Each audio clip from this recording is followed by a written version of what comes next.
Chapter 6. The Tiger Swami. I have discovered the Tiger Swami's address. Let us visit him tomorrow. This welcome suggestion came from Chandi, one of my high school friends. I was eager to meet the saint who, in his pre-monastic life, had caught and fought tigers with his naked hands. A boyish enthusiasm over such remarkable feats was strong within me. The next day dawned wintry cold, but Chandi and I sailed forth gaily. After much vain hunting in Bhuvanapur, outside Calcutta, we arrived at the right house. The door held 2 iron rings, which I sounded piercingly. Notwithstanding the clamor, a servant approached with leisurely gait. His ironical smile implied that visitors, despite their noise, were powerless to disturb the calmness of a saint's home. Feeling the silent rebuke, my companion and I were thankful to be invited into the parlor. Our long wait there caused uncomfortable misgivings. India's unwritten law for the truth-seeker is patient. A master may purposely make a test of one's eagerness to meet him. This psychological ruse is freely employed in the West by doctors and dentists. Finally summoned by the servant, Chandi and I entered his sleeping apartment. The famous Sohang Swami was seated on his bed. The sight of his tremendous body affected us strangely. With bulging eyes we stood speechless. We had never before seen such a chest or such football-like biceps. On an immense neck, the Swami's fierce yet calm face was adorned with flowing locks, beard and mustache. A hint of dove-like and tiger-like qualities shone in his dark eyes. He was unclothed, save for a tiger skin about his muscular waist. Finding our voices, my friend and I greeted the monk, expressing our admiration for his prowess in the extraordinary feline arena. "Will you not tell us, please, how it is possible to subdue with bare fists the most ferocious of jungle beasts, the royal Bengal? My sons, it is nothing to me to fight tigers. I could do it today if necessary." He gave a childlike laugh. "You look upon tigers as tigers. I know them as pussycats." "Swamiji, I think I could impress my subconsciousness with the thought that tigers are pussycats, but could I make tigers believe it? Of course, strength also is necessary. One cannot expect victory from a baby who imagines a tiger to be a house cat. Powerful hands are my sufficient weapon." He asked us to follow him to the patio, where he struck the edge of a wall. A brick crashed to the floor. The sky peered boldly through the gaping lost tooth of the wall. I fairly staggered in astonishment. He who can remove mortared bricks from a solid wall with one blow, I thought, must surely be able to displace the teeth of tigers. A number of men have physical power such as mine, but still lack in cool confidence. Those who are bodily but not mentally stalwart may find themselves fainting at mere sight of a wild beast bounding freely in the jungle. The tiger in its natural ferocity and habitat is vastly different from opium-fed circus animals. Many a man with Herculean strength has nonetheless been terrorized into abject helplessness before the onslaught of a royal Bengal. Thus the tiger has converted the man in his own mind to a state as nervousness as the pussycat. It is possible for a man owning a fairly strong body and an immensely strong determination to turn the tables on the tiger and force it to a conviction of pussycat defenselessness. How often I have done just that. I was quite willing to believe that the Titan before me was able to perform the tiger-pussycat metamorphosis. He seemed in a didactic mood. Chandi and I listened respectively. Mind is the wielder of muscles. The force of a hammer blow depends on the energy applied. The power expressed by man's bodily instrument depends on his aggressive will and courage. The body is literally manufactured and sustained by mind. Through pressure of instincts from past lives, strengths or weaknesses percolate gradually into human consciousness. They express as habits, which in turn ossify into a desirable or an undesirable body. Outward frailty has mental origin. In a vicious circle, the habit-bound body thwarts the mind. If the master allows himself to be commanded by the servant, the latter becomes autocratic. The mind is similarly enslaved by submitting to bodily dictation. At our entreaty, the impressive Swami consented to tell us something of his own life. "My earliest ambition was to fight tigers. My will was mighty, but my body was feeble. An ejaculation of surprise broke from me. It appeared incredible that this man now, with Atlean's shoulders, fit to bear, could ever have known weakness. It was by indomitable persistency and thought of health and strength that I overcame my handicap. I have every reason to extol the compelling mental vigor which I found to be the real subduer of royal Bengals. Do you think, Reverend Swami, that I could ever fight tigers? This was the first and the last time that the bizarre ambition ever visited my mind. Yes, he was smiling, but there are many kinds of tigers. Some roam in jungles of human desires. No spiritual benefit accrues by knocking beasts unconscious. Rather be victor over the inner prowlers. May we hear, sir, how you changed from a tamer of wild tigers to a tamer of wild passions. The tiger Swami fell into silence. Remoteness came into his gaze, summoning visions of bygone years. I discerned his slight mental struggle to decide whether to grant my request. Finally he smiled in acquiescence. When my fame reached a zenith, it brought the intoxication of pride.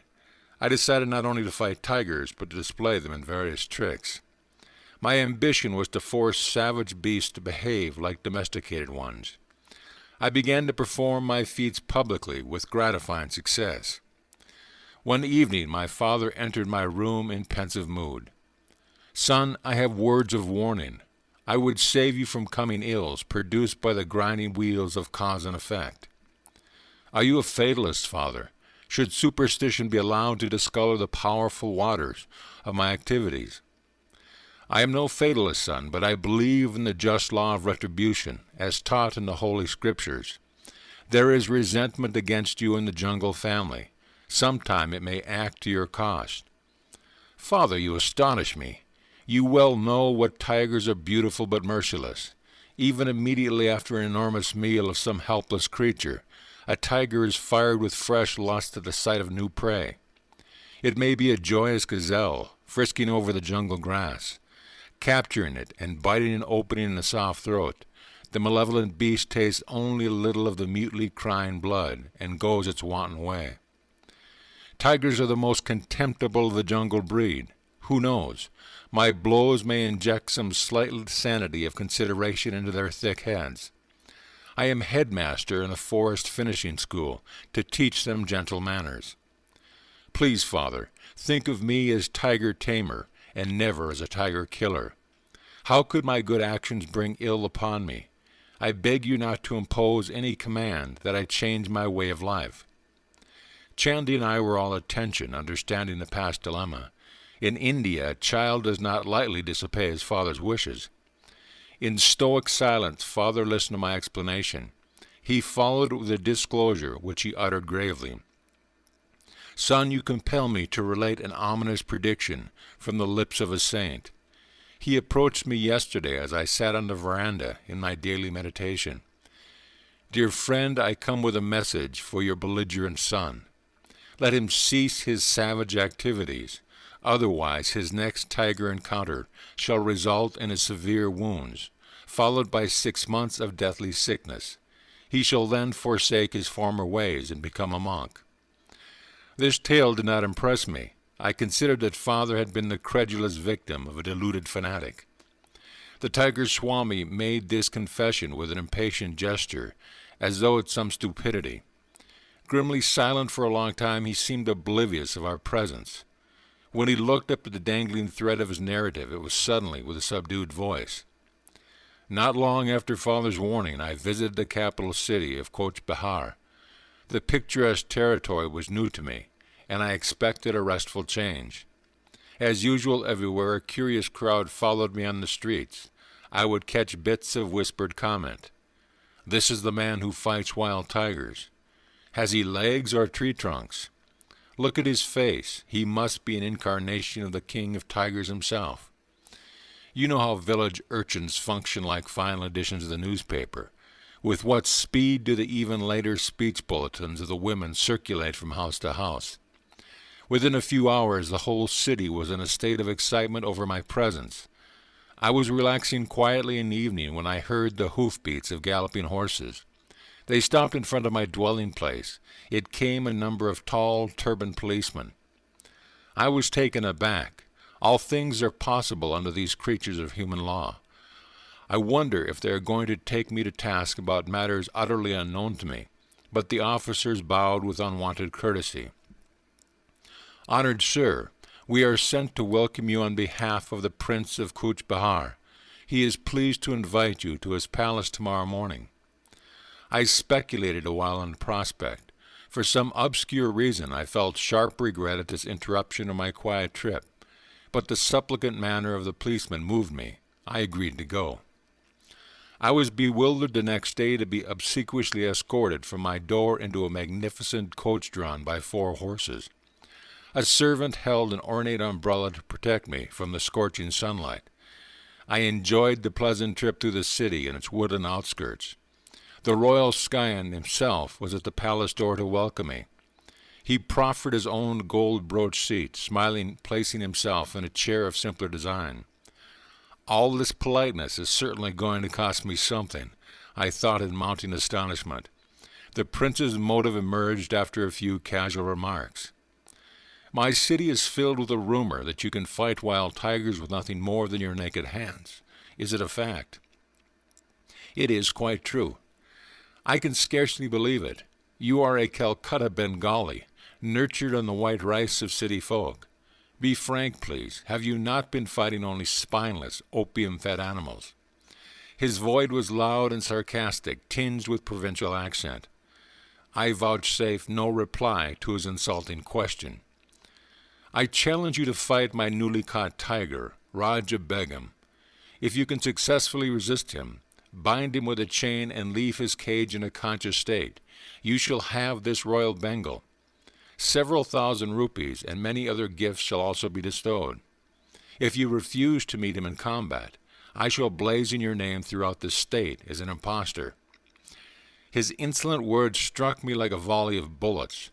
I shot an angry acceptance. Half risen from the chair in his excitement, the prince sank back with a sadistic smile. I was reminded of the Roman emperors who delighted in setting Christians in bestial arenas. The match will be set for a week hence. I regret that I cannot give you permission to view the tiger in advance. Whether the prince feared I might seek to hypnotize the beast or secretly feed him opium, I know not. I left the palace, noting with amusement that the royal umbrella and panoplied coach were now missing. The following week I methodically prepared my mind and body for the coming ordeal. Through my servant I learned of fantastic tales. The saint's direful prediction of my father had somehow got abroad, enlarging into Iran. Many simple villagers believed that an evil spirit, cursed by the gods, had reincarnated as a tiger which took various demonic forms at night, but remained a striped animal during the day. This demon tiger was supposed to be the one sent to humble me. Another imaginative version was that animal prayers to Tiger Heaven had achieved a response in the shape of Raja Begum. He was to be the instrument to punish me, the audacious bite so insulting to the entire tiger species. A furless, fangless man daring to challenge a claw-armed, sturdy-limbered tiger. The concentrated venom of all humiliated tigers, the villagers declared, had gathered momentum sufficient to operate hidden laws and bring about the fall of the proud tiger tamer. My servant further apprised me that the prince was in his elements as manager of the bout between man and beast. He had supervised the erection of a storm-proof pavilion, designed to accommodate thousands. Its center held Raja Begum in an enormous iron cage, surrounded by outer safety room. The captive emitted a ceaseless series of blood-curdling roars. He was fed sparingly to kindle a wrathful appetite. Perhaps the prince expected me to be the meal of reward. Crowds from the city and suburbs bought tickets eagerly in response to the beat of drums announcing the unique contest. The day of battle saw hundreds turned away for lack of seats. Many men broke through the tent openings or crowded any space below the galleries. As the Tiger Swami's story approached a climax, my excitement mounted with it. Chandi was also rapidly mute. Amidst piercing sound explosions from Raja Begum and the hubbub of the somewhat terrified crowd, I quietly made my appearance. Scantily clad around my waist, I was otherwise unprotected by clothing. I opened the bolt on the door of the safety room and calmly locked it behind me. The tiger sensed blood. Leaping with a thunderous crash of his bars, he sent forth a fearsome welcome. The audience was hushed with pitiful fear. I seemed a meek lamb before the raging beast. In a trice I was within the cage, but as I slammed the door, Raja Begum was headlong upon me. My right hand was desperately torn. Human blood, the greatest treat a tiger can know, fell in appalling streams. The prophecy of the saints seemed about to be fulfilled. I rallied instantly from the shock of the first serious injury I had ever received. Banishing the sight of my gory fingers by thrusting them beneath my waistcloth, I swung my left arm in a bone-cracking blow. The beast reeled back, swirled around the rear of the cage, and sprang forward convulsively. My famous fistic punishment rained on his head. But Raja Begum's taste of blood had acted like a maddening first sip of wine to a dipsomaniac longed to brave. Punctuated by deafening roar, the brute's assaults grew in fury. My inadequate defense of only one left hand left me vulnerable before claws and fangs. But I dealt out dazing retribution. Mutually enswinged, we struggled as to the death. The cage was pandemonium, as blood splashed in all directions, and blasts of pain and lethal lust came from the bestial throat. "Shoot him! Kill the tiger!" shrieks arose among the audience. So fast did man and beast move that a guard's bullet went amiss. I mustered all my will forces, bellowed fiercely, and landed a final concussive blow. The tiger collapsed and lay quietly. "Like a pussy-cat," I interjected. The Swami laughed in hearty appreciation, then continued the engrossing tale. Raja Begum was vanquished at last. His royal pride was further humbled. With my lacerated hands, I audaciously forced open his jaws. For a dramatic moment I held my head within the yawning death trap. I looked around for a chain. Pulling one from a pile on the floor, I bound the tiger by his neck to the cage bars. In triumph I moved toward the door. But the fiend incarnate, Raja Begum, had stamina worthy of his supposed demonic origin. With an incredible lunge, he snapped the chain and leaped on my back. My shoulder fast in his jaws, I fell violently. But in a trice I had him pinned beneath me. Under merciless blows, the treacherous animal sank into semi-consciousness. This time I secured him more carefully. Slowly I left the cage. I found myself in a new uproar, this time one of delight. The crowd's cheer broke as though from a single gigantic throat. Disastrously mauled, I had yet fulfilled the three conditions of the fight stunning the tiger, binding him with a chain and leaving him without requiring assistance from myself.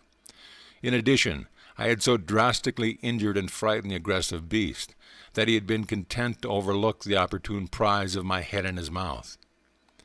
After my wounds were treated, I was honored and garlanded. Hundreds of gold pieces showered at my feet. The whole city entered a holiday period. Endless discussions were heard on all sides about my victory over one of the largest and most savage tigers ever seen. Raja Begum was presented to me as promised, but I felt no elation. A spiritual change had entered my heart. It seemed that with my final exit from the cage, I had also closed the door on my worldly ambitions. A woeful period followed. For 6 months I lay near death from blood poisoning. As soon as I was well enough to leave Coach Babar, I returned to my native town. I know now that my teacher is the holy man who gave the wise warning. I humbly made this confession to my father. Oh, if I could only find him! My longing was sincere, for one day the saint arrived unheralded. "Enough of tiger taming," he spoke with calm assurance. "Come with me, I will teach you to subdue the beast of ignorance roaming in the jungles of the human mind. You are used to an audience. Let it be a galaxy of angels entertained by your thrilling mastery of yoga." I was initiated into the spiritual path by my saintly guru. He opened my soul doors, rusty and resistant with long disuse. Hand in hand, we soon set out for my training in the Himalayas. Chandi and I bowed at the Swami's feet, grateful for his vivid outline of a life truly cyclonic. I felt amply repaid for the long probationary wait in the cold parlor. End of chapter.